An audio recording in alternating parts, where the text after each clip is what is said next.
ఐక్యరాజ్య సమితి పిలుపు మేరకు ఏటా మే 22న అంతర్జాతీయ జీవ వైవిధ్య దినోత్సవాన్ని నిర్వహిస్తున్నారు.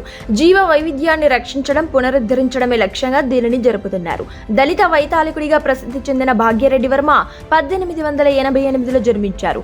జగన్ మిత్ర మండలిని స్థాపించి హరిజనుల్లో విద్యావశ్యకతను పెంపొందించారు. ప్రముఖ సంఘ సంస్కర్త రాజా రామ్మోహన్ రాయ్ 1772లో జన్మించారు. ఈయన సతీ సహగమన దురాచారాన్ని రూపుమాపారు. వితంతు పునర్వివాహానికి కృషి చేశారు. భారతదేశ 13వ ప్రధానిగా డాక్టర్ మన్మోహన్ సింగ్ 2004లో మే 22న బాధ్యతలు స్వీకరించారు. తెలుగు పాటకు జాతీయ ఖ్యాతి తెచ్చిన ప్రముఖ సినీ గేయ రచయిత వేటూరి సుందర రామ్మూర్తి 2010లో మరణించారు.